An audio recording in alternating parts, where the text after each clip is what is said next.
je lui laisse tout de suite la parole et il va nous dire quelques mots aussi sur Jacques de Guénin. Bien, je suis heureux d'être avec vous pour célébrer la mémoire de Jacques de Guénin. On a déjà rappelé ce qu'il était. C'était un homme, par ailleurs, d'une grande humanité, et nous déplorons tous, bien évidemment, qu'il ne soit plus avec nous.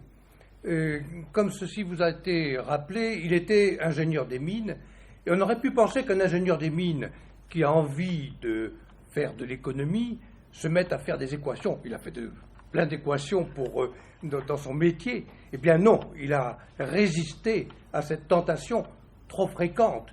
Vous savez, Friedrich Hayek dénonce le rôle négatif du point de vue des idées économiques en France, de l'école polytechnique, parce que, dit-il, les Français qui ont été si bons dans les sciences, disons, positives, ont pensé qu'on pouvait de la même manière développer des ingénieurs sociaux. Eh bien, Jacques de Guénin n'a pas été un ingénieur social, il a été un humaniste, ce qui est quelque chose de tout à fait différent. Et il a, comme vous le savez bien évidemment, en particulier eu à cœur de redécouvrir, de faire connaître l'œuvre à laquelle nous sommes tous très attachés de Frédéric Bastiat. Et je voudrais juste rappeler un petit peu ce qu'a été cette redécouverte de Bastiat.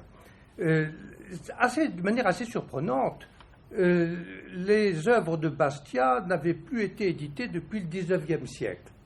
Et on ignorait pratiquement totalement en France le nom de Frédéric Bastiat. C'est tout à fait étonnant parce que c'est une œuvre vraiment exceptionnelle et qui est reconnue à l'étranger, et par exemple aux États-Unis. Ainsi, avant que Bastiat soit redécouvert en France, son petit pamphlet La Loi que tu citais tout à l'heure avait circulé à 2 millions d'exemplaires aux États-Unis et il continue à être répandu. Il le mérite parce que c'est vrai que c'est une œuvre remarquable. On peut aussi rappeler que le président Reagan avait souvent dit que Frédéric Bastiat était l'un des 6 auteurs qui l'avaient le plus inspiré. Et cela n'est pas surprenant. Quand on voit par exemple les discours que Reagan faisait à la radio, il y a cette espèce de spontanéité qui montre bien qu'il avait créé des réflexes par la lecture d'un auteur comme Frédéric Bastiat. Il y avait aussi Jean-Baptiste Say parmi ces auteurs, enfin plusieurs Français. C'est assez attristant que la France soit peut-être le pays le plus antilibéral du monde, alors qu'elle a connu les plus grands auteurs libéraux. Toujours est-il que la redécouverte de Bastiat, heureusement, s'est faite, mais un peu tard, et je crois que la première étape, ça a été l'ouvrage de choix de texte qui a été publié par notre ami et collègue Florin Aftalion en 1983, qui nous a permis à beaucoup d'entre nous de découvrir, non pas de redécouvrir, mais de découvrir Bastiat. Et c'est à la suite de la parution de cet ouvrage par Florin Aftalion que l'ALEPS, tu le rappelais tout à l'heure, a organisé un colloque sur Bastiat et que Jacques de Guénin a découvert cette œuvre. Et comme ça a été rappelé, il a été très frappé d'apprendre que c'était au fond un voisin dans les Landes. Alors, ultérieurement, il y a eu plusieurs publications d'œuvres choisies de Bastiat. Jacques Garrel en a fait une, Alain Madelin en a fait une. Et Alain Madelin, c'est une anecdote ça, en plus, il a fait des cravates. Et voilà les cravates. Voilà, l'effigie de Bastiat. Vous voyez, on peut ne pas parler seulement d'économie, mais parler de mode également. Donc, Alain Madelin était lui aussi assez fanatique de Bastiat. S'excuse, il n'a pas pu venir. Oui, malheureusement, Jacques Garrel n'a pas pu venir, Alain Madelin n'a pas pu venir. Enfin, il manque un petit peu à cette réunion, bien évidemment. Toujours est-il que, ceci aussi vous a été rappelé, Jacques de Guénin a fondé le Cercle Bastiat des Landes. Il y a eu d'autres cercles Bastiat ensuite qui ont été créés en France. Bien entendu, ça a été le premier, et ce Cercle Bastiat a fait un gros travail qui vous a été rappelé, avec une série de conférences, des week-ends de la liberté, etc. Et comme vous le savez, donc Patrick de Cazeneuve lui a succédé. Je trouve d'ailleurs assez caractéristique que ce cercle Bastiat-Deslandes ait été dirigé d'abord par un ingénieur et ensuite par un médecin. Ce n'est pas un économiste ou un juriste qui dirige le cercle Bastiat-Deslandes, ce qui montre bien que, malheureusement, économistes et juristes en France sont assez éloignés de la pensée du grand Bastiat. Et puis l'une des grandes œuvres de Jacques de Guénin, bien sûr, a été de préparer l'édition complète des œuvres de Frédéric Bastiat. Il faut peut-être d'ailleurs le rappeler au passage, il y a bien évidemment cette édition qui vient d'être éditée préparée par notre ami Philippe Nataf, mais il a fait aussi une édition... oui, mais enfin, en collaboration avec toi, mais il a fait aussi une édition en anglais, qui a été publiée par le Liberty Fund. C'est pas terminé d'ailleurs la publication, et il m'avait fait le plaisir de me demander de faire la préface du deuxième volume des œuvres complètes. Et donc les anglo-saxons bénéficient maintenant, grâce à Jacques, des œuvres complètes de Frédéric Bastiat. On peut peut-être aussi souligner au passage le nom que tu as évoqué, ou que vous avez évoqué, de Jean-Claude Paul Dejean, historien à Bayonne, qui a bien aidé pour mieux connaître la vie de Frédéric Bastiat. Alors, Jacques Guénin avait évidemment une admiration énorme pour son grand homme Frédéric Bastiat, l'admiration pour le personnage, parce que c'est vrai que le personnage a des traits fort intéressants, et puis bien sûr pour une œuvre hors du commun. Je me souviens que lorsqu'il apprenait que dans un pays ou un autre dans le monde, on publiait Bastiat, il en était heureux, j'avais eu l'occasion de lui signaler telle ou telle publication dans d'autres langues. Et je me permets aussi de raconter cette petite anecdote. Il n'y a pas si longtemps que ça, il y a, je crois, 1 an et demi, je me trouvais à Rome pour quelques heures, et je suis bien sûr allé saluer notre grand ami Frédéric Bastiat, qui est enterré à Saint-Louis des Français. Et j'ai remarqué que la dalle sous laquelle il repose, et qui, en principe, contient une inscription superbe, mais que cette dalle était un peu effacée, que l'inscription n'était plus lisible. Et dès que je suis revenu à Paris, j'ai envoyé un mail à Jacques de Guénin pour lui raconter ça, et il a réagi immédiatement. Dès le lendemain, il avait averti l'ambassadeur de France auprès du Saint-Siège, un cardinal, etc., pour que l'on restaure la tombe de Bastiat. C'était pour lui quelque chose, évidemment, d'important, et je le comprends. Alors, ceci étant dit, j'en viens maintenant à Bastiat, et j'en viens à Bastiat avec un peu de scrupule, parce que je pense que beaucoup d'entre vous connaissent parfaitement Bastiat, et que ce que je peux dire n'est pas radicalement nouveau pour eux. Je ne vais pas essayer d'être exhaustif, je ne vais pas essayer de résumer tout Bastiat, mais je vais choisir un certain nombre de thèmes, parmi ceux justement que j'ai évoqués dans ce petit livre, des thèmes qui m'intéressent particulièrement, bien sûr, un choix de ce genre est forcément subjectif, mais aussi des thèmes qui me paraissent être intéressants par leur modernité. Alors, je voudrais peut-être m'expliquer sur le titre de ce petit ouvrage, Frédéric Bastiat, père de la science économique moderne. C'est peut-être ce que les anglo-saxons appellent du wishful thinking, parce que j'aimerais que la science économique moderne, elle soit exactement dans les pas de Frédéric Bastiat. Ce n'est pas tout à fait le cas, malheureusement. Et je voudrais m'en expliquer en faisant appel à des problèmes de méthodologie. C'est toujours intéressant, je crois, de revenir au fondement et au fondement méthodologique. On peut en gros distinguer, dans l'approche des phénomènes économiques, on peut distinguer 2 approches fondamentales. Il y en a une qui est majoritaire dans la science économique, et peut-être en particulier en France, que l'on peut appeler l'empirisme logique, c'est le nom qui lui a été donné, en tout cas, par le philosophe Karl Popper, qui a été le théoricien de l'empirisme logique. L'empirisme logique consiste à partir d'hypothèses quelconques, même irréalistes, d'en déduire des propositions, mais ce qui est crucial, c'est que l'on essaye de tester la validité de ces conclusions par rapport à la réalité. Et ceci incite bien évidemment à avoir une approche quantitativiste des phénomènes économiques, à chercher à les mesurer. Cette approche donc est dominante parce que les gens ont le sentiment que l'on fait de la science lorsque l'on fait des mathématiques. Et malheureusement, ce n'est pas le cas.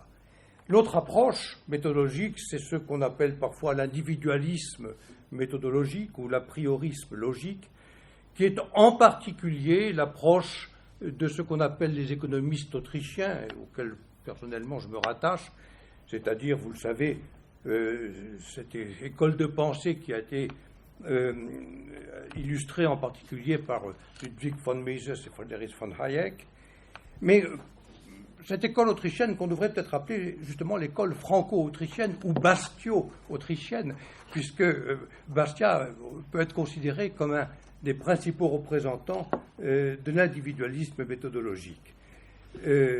Bien souvent, on considère que Adam Smith est le père de l'économie politique. Mais Adam Smith était peut-être plus proche, à certains points de vue, de la première approche méthodologique de l'empirisme logique.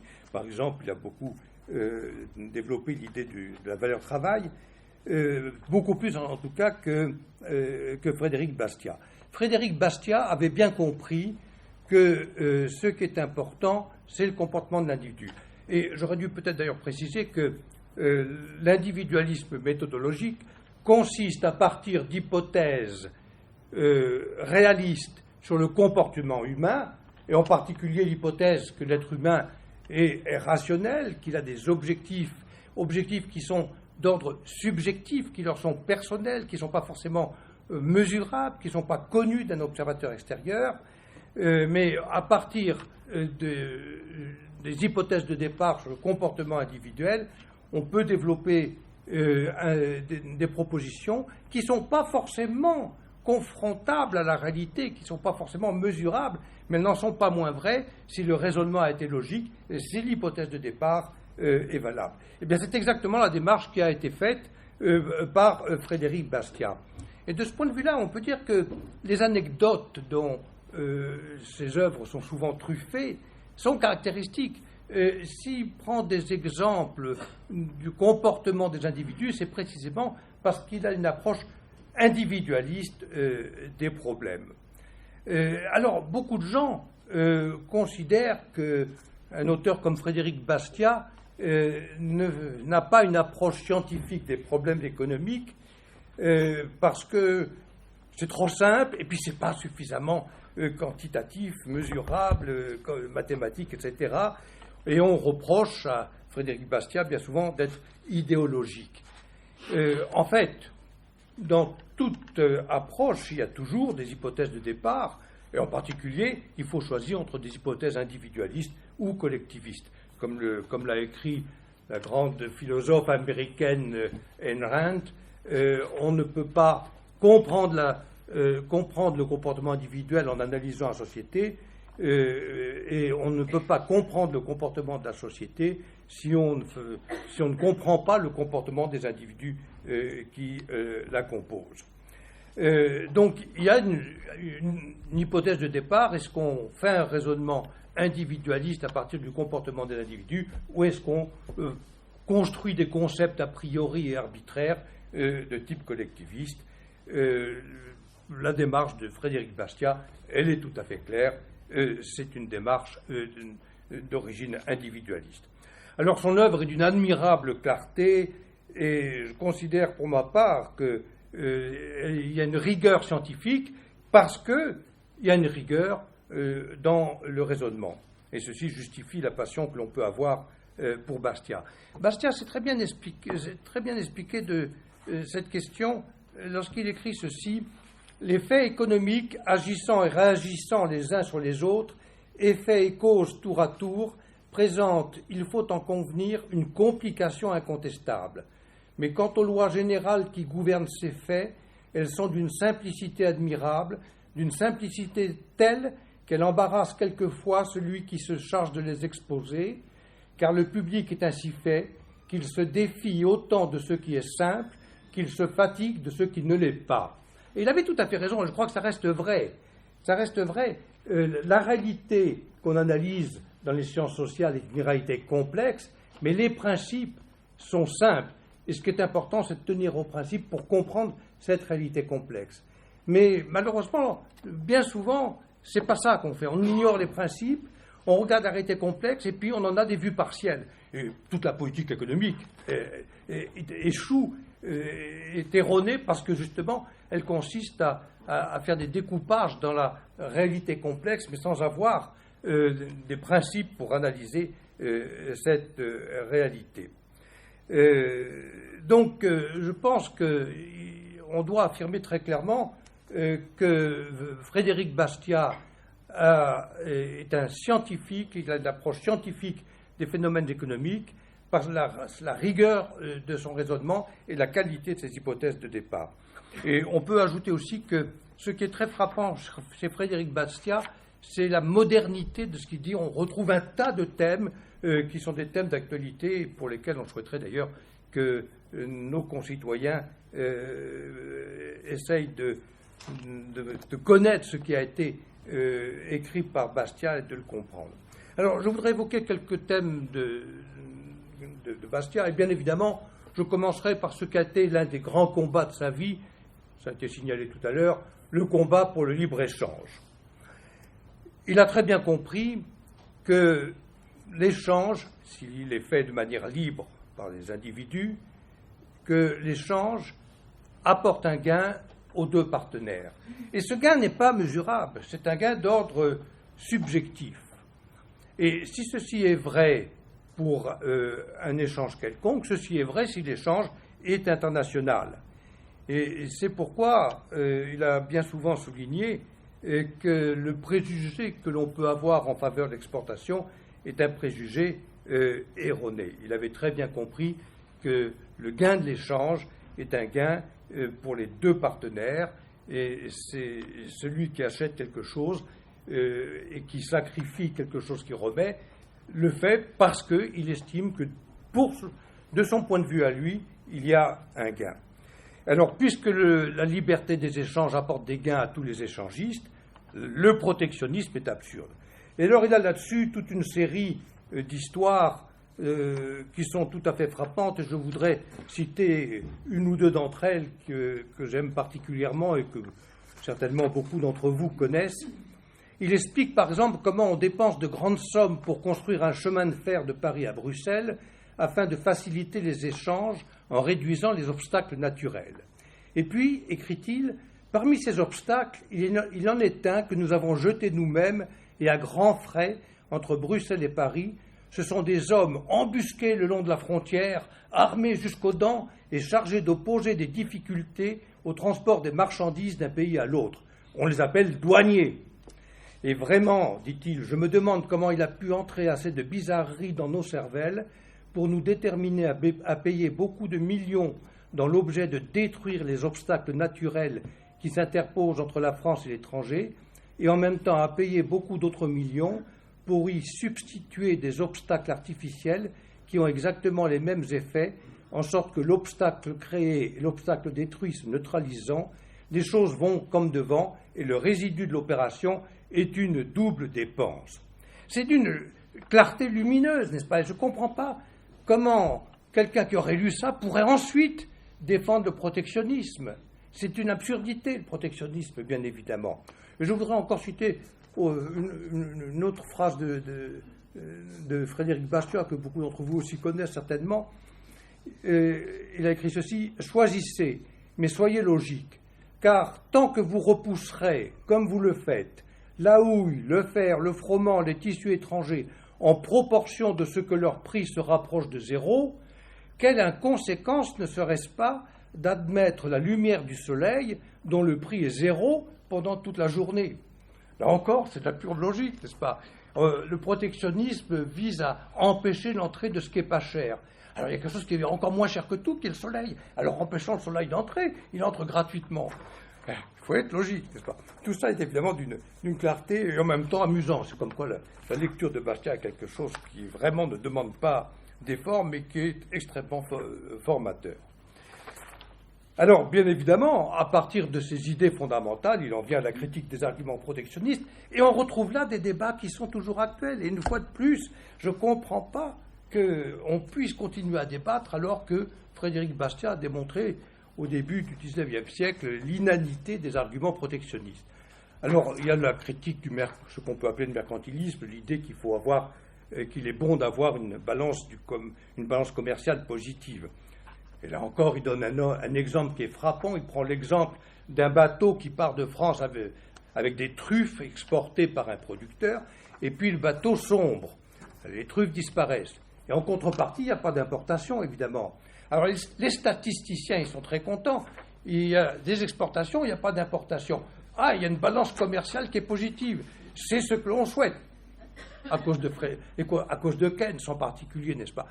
Mais est-ce qu'on ne pourrait pas se convaincre que ce qui nous est utile, c'est ce que nous importons, et ce que nous devons sacrifier, c'est ce que nous exportons?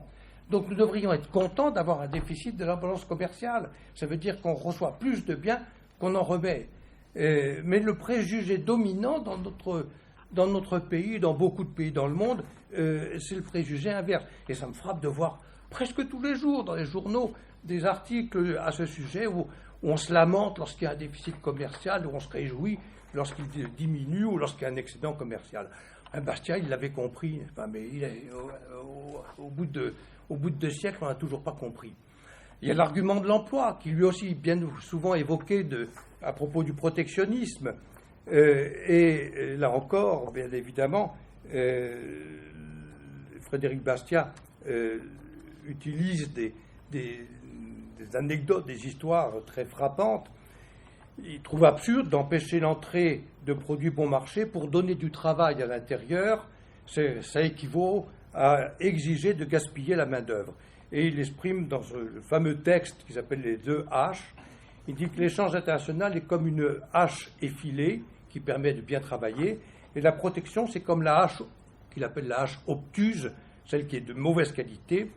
Et il dit que le protectionnisme est aussi absurde que d'imposer à des charpentiers l'usage des haches obtuses pour leur donner du travail. Comme ils mettent plus de temps à faire les choses, donc on crée des emplois, n'est-ce pas? On crée des emplois en donnant de mauvais instruments aux gens. Mais le protectionnisme, c'est ça. On prétend créer des emplois parce qu'on ne permet pas aux gens d'utiliser les ressources de la meilleure façon. Et cette absurdité, donc, on la retrouve continuellement. Il y a quelques exceptions. Mrs. Thatcher disait par exemple que l'emploi ne doit pas être un objectif de la politique économique, et il avait même dit la meilleure politique d'emploi, c'est de ne pas en avoir. Elle avait une lucidité certaine. Elle avait certainement lu Bastiat comme son copain Reagan. Donc il serait bon d'oublier les erreurs de Keynes et de relire Bastiat. Et il y a aussi un argument qui est évoqué par Bastiat. Je trouve ça tout à fait intéressant parce que il est souvent évoqué de nos jours. C'est l'argument de l'indépendance économique nationale. On se protège pour être indépendant. Et Frédéric Bastiat nous dit « Le système qui a pour objet de restreindre l'échange invoque sans cesse l'indépendance nationale. Mais l'indépendance fondée sur ce qu'on n'a rien à perdre, sur ce qu'on a rompu tous les liens par lesquels on pourrait nous atteindre, c'est l'indépendance du sauvage, c'est l'invulnérabilité du néant. » Alors, bien évidemment, qu'est-ce qu'il préconise? C'est la liberté des échanges, mais il y a deux exemples, 2 aspects particuliers que je voudrais souligner parce que eux aussi ils sont d'une modernité extraordinaire. Tout d'abord, ils préconisent ce que personne pratiquement ne fait à notre époque. Ils préconisent la libéralisation unilatérale. On a l'habitude de libéraliser lorsque on fait un accord avec un autre pays. Bon, je libéralise si vous libéralisez.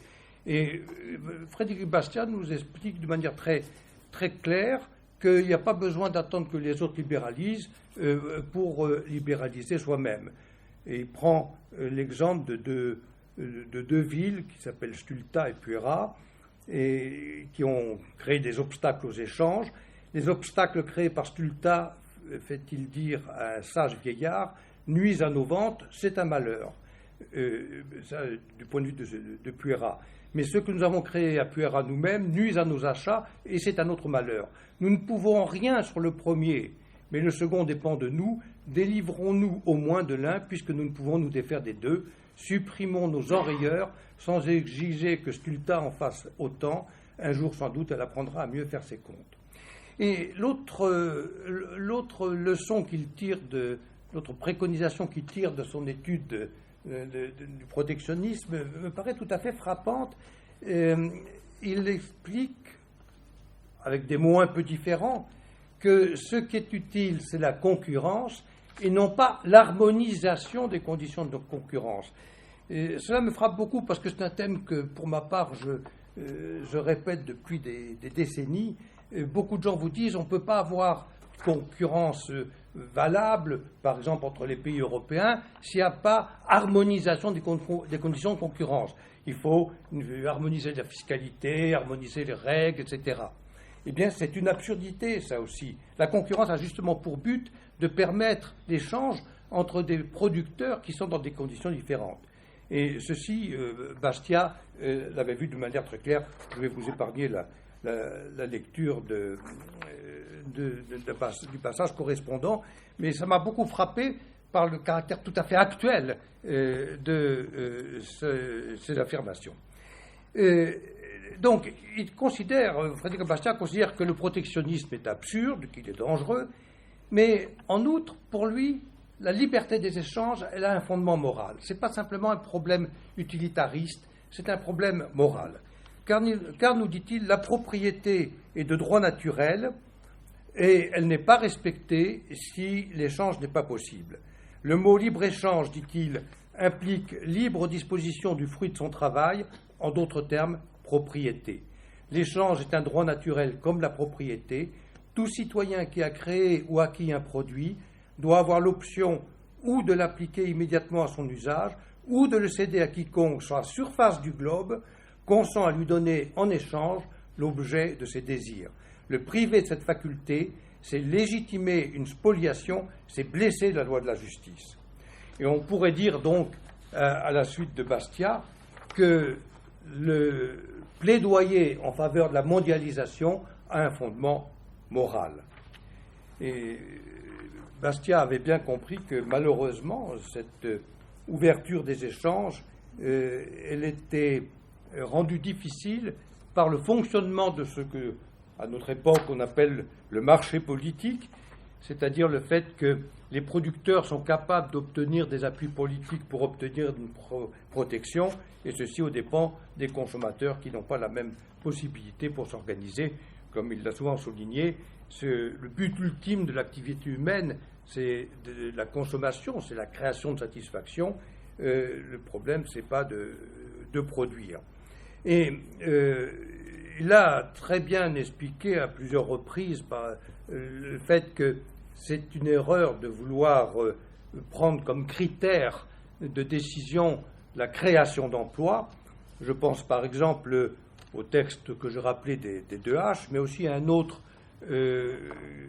bien connu qui s'appelle La vitre brisée. C'est l'histoire d'un petit garçon qui lance un ballon et qui casse la vitre dans l'appartement de son père. Et alors, nous explique Bastiat, beaucoup de gens vont considérer que c'est bien parce que ça va donner du travail aux vitriers.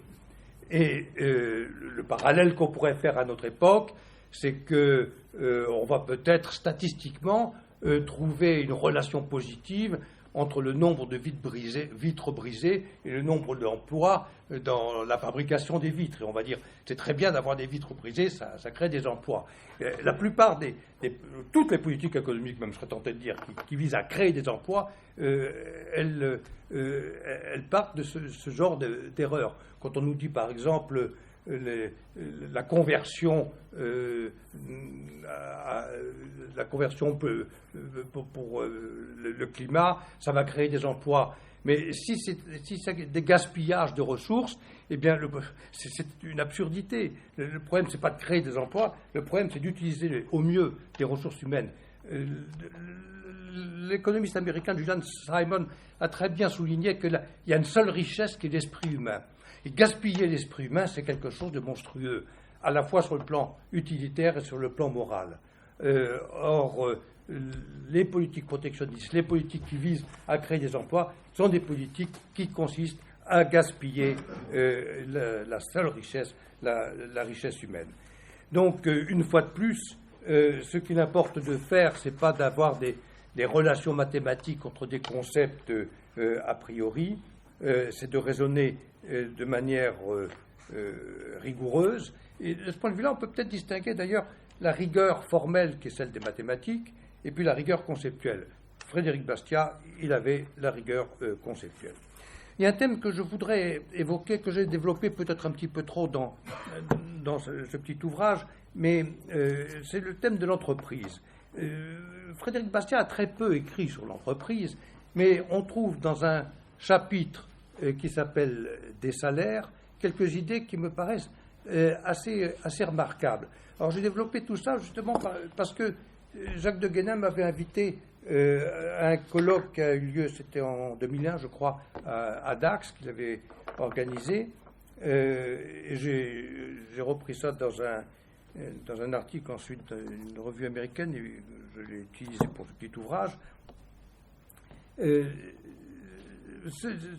Ceci me paraît intéressant parce que d'une part ça souligne la diversité des intérêts de Frédéric Bastiat, mais aussi la cohérence de sa pensée. Et alors, il a une approche qui est très intéressante et amusante. Il imagine une équipe de travailleurs, qui sont mutuelle en quelque sorte, qui s'organisent entre eux pour faire une production. Mais il y a deux problèmes qu'ils ont du mal à résoudre, le problème de l'organisation du travail et le problème de la prise du risque, parce que dans toute activité productive, il y a des risques.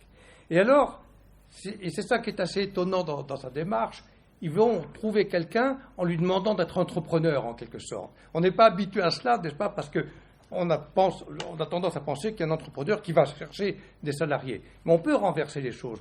Et je trouve que ça fait réfléchir justement à la nature de l'entreprise. Donc, il y a un individu qui va accepter de jouer le rôle d'entrepreneur. Il leur dit, voilà, je vous apporte un capital, j'apporte un capital pour garantir le paiement de vos salaires, je prends le risque en charge et j'organise la production. Et donc, il y a une spécialisation des tâches. Et il souligne très bien que l'entreprise, ce n'est rien d'autre qu'un système de contrats. Il était très attaché au contrat parce qu'il était attaché à la propriété. Et l'entreprise, donc, c'est un système de contrats. Et ça nous permet de comprendre que dans une entreprise, il n'y a pas véritablement par nature, substantiellement, une hiérarchie. Il n'y a pas un chef, comme dans une armée, avec des subordonnés. Il y a des gens qui ont des tâches différentes, qui sont spécialisés, qui ont des rôles différents et qui font des contrats. Et les deux gagnent au contrat. Frédéric Bastiat applique au cas de l'entreprise, c'est l'idée qu'il a bien souvent développée à propos de l'échange. Tout le monde gagne à l'échange. Et donc, il n'y a pas quelqu'un qui exploite les autres. C'est évidemment le contraire des idées marxistes. Donc, il y a toute une série d'implications qu'on peut tirer de ces idées de Bastiat que je ne vais pas prendre le temps de développer parce que nous n'avons pas le temps. Je voudrais m'approcher de la conclusion rapidement. Je voudrais peut-être, pratiquement en terminant, souligner un aspect de Frédéric Bastiat qui a été rappelé tout à l'heure, mais qui est tout à fait intéressant, le fait qu'il a su lier d'une manière absolument remarquable son rôle en tant que théoricien de l'économie et son rôle en tant qu'homme politique. Il a été député des Landes pas longtemps, de 1848 à 1850, année de sa mort à Rome, et c'est absolument incroyable l'activité qu'il a pu avoir pendant ces 3 ans, activité politique, où il a fait plein de discours, etc., mais en même temps il a fait un nombre considérable d'écrits. Et la liaison que l'on peut trouver dans ces écrits, justement, entre les problèmes d'actualité de son époque qu'il avait à discuter et puis les principes qu'il avait, c'est quelque chose de tout à fait fascinant. Et on aimerait voir beaucoup d'hommes politiques qui soient aussi rigoureusement inspirés par des principes que Frédéric Bastiat. Alors, bien évidemment, il a fait une œuvre qu'on pourrait appeler une œuvre de lobbying pour le libre-échange, vous le savez bien. Il a pris l'exemple de Cobden. Cobden, en Angleterre, avait développé, ce qu'on pourrait appeler des techniques de marketing. Il affichait dans les rues des grandes affiches en s'adressant par exemple aux ménagères, leur disant « Voyez, s'il y a libre-échange, vous paierez tel bien beaucoup moins cher, etc. » Et Frédéric Bastiat avait été très frappé par l'exemple de Cobden et il a créé l'Association pour la liberté des échanges à la suite d'un texte qu'il avait écrit en 1844 sur les tarifs anglais et français. En 1846, donc, il a créé l'Association pour la liberté des échanges. Et c'est peut-être justement les efforts de Cobden en Angleterre et de Frédéric Bastiat en France qui ont abouti, après la mort de Bastiat, en 1860, au traité de commerce franco-anglais, qui malheureusement n'a pas été maintenu à la fin du XIXe siècle. Donc il a eu une action politique importante et il explique par exemple comment les difficultés des producteurs de vin de sa région sont dues non seulement aux tarifs anglais mais aussi aux tarifs français qui empêchent la spécialisation naturelle des choses. Et il a bien souvent souligné que le protectionnisme nuisait particulièrement aux pauvres parce que les industriels proches du pouvoir obtenaient, eux, des protections qui renchérissaient les biens achetés par les pauvres. Il faut peut-être rappeler en ce point que Frédéric Bastiat siégeait à gauche sur les bancs de l'Assemblée nationale. C'était une époque donc, où la gauche avait compris que la liberté des échanges était bonne, car c'est frappant quand on lit les comptes rendus, quand il faisait des plaidoyers en faveur de libre-échange, il y avait des applaudissements nourris sur les bancs de la gauche. Il s'est attaqué à toute une série de problèmes, je ne vais pas en faire la liste, et je voudrais peut-être juste en terminer en soulignant qu'il a été en quelque sorte le précurseur de ce qu'on appelle de nos jours la courbe de Laffer, c'est-à-dire l'idée que si on augmente le taux des impôts, eh bien, on risque de réduire les recettes fiscales. Et lorsqu'il était député, il l'a dit de manière très claire, il y avait un déficit budgétaire, et il a plaidé pour qu'on diminue les impôts. Et il a dit, imposer plus, c'est recevoir moins. C'est typiquement, n'est-ce pas, la courbe de Laffer. C'est quand même extraordinaire, cet individu, tout ce que... c'est pour ça que quand je dis que c'est le père de la science économique moderne, c'est pas tout à fait faux. Il est le père de ce que devrait être la science économique moderne, n'est-ce pas? Malheureusement, on n'a toujours pas reconnu ce genre d'idée. Et il ajoutait d'ailleurs à propos de cette préconisation de baisser les impôts pour résoudre le déficit budgétaire, ce n'est pas hardiesse, c'est prudence. Donc, Bastiat, pour conclure, il a montré de manière vraiment exceptionnelle comment les principes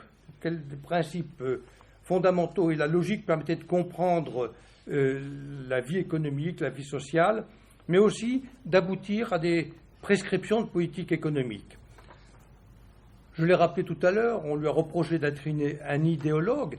C'était un homme d'idées, bien entendu, mais c'était surtout un très bon théoricien de l'économie et donc un bon praticien. J'ai toujours dit à mes étudiants, il n'y a rien de plus pratique que la théorie, la bonne théorie, bien évidemment. Eh bien, Frédéric Bastiat faisait de la bonne théorie, donc il était un bon praticien, il était capable de préconiser des solutions correctes, parce qu'il avait une vision correcte du comportement humain. Il n'a pas imaginé des utopies, comme les marxistes par exemple, il a analysé la réalité. On a trop facilement tendance, parce qu'on parle de faillite du marxisme, heureusement, mais on a trop facilement tendance à en déduire que toutes les idéologies sont à mettre à la poubelle, qu'il faut être pragmatique et voir concrètement tel ou tel problème de manière isolée, partielle, sans recourir au principe. Il faut passer par les idées pour bien comprendre les choses, mais évidemment des idées qui soient valables et qui ne soient pas des utopies de type marxiste. Et c'est parce que Frédéric Bastiat a réuni toutes ces qualités qu'un auteur comme Murray Rothbard voit en lui, plus qu'en Adam Smith, l'un des véritables fondateurs de la science économique, en même temps d'ailleurs, dit-il, que Jean-Baptiste Say, Turgot, d'Estude de Tracy. Et par conséquent, on ne peut formuler qu'un vœu, que Bastiat retrouve la place qu'il mériterait en France pour la théorie économique et pour la réflexion politique. C'était certainement l'espoir de Jacques de Guénin, Et le travail qu'il a fait pour permettre la renaissance de l'œuvre de Bastia, c'est un travail qui se poursuivra, qui aura des conséquences, je l'espère en tout cas, dans le futur. C'est certainement le souhait que nous pouvons faire, et ça serait le plus bel hommage qui pourrait être rendu à la mémoire de Jacques de Guénin. Merci.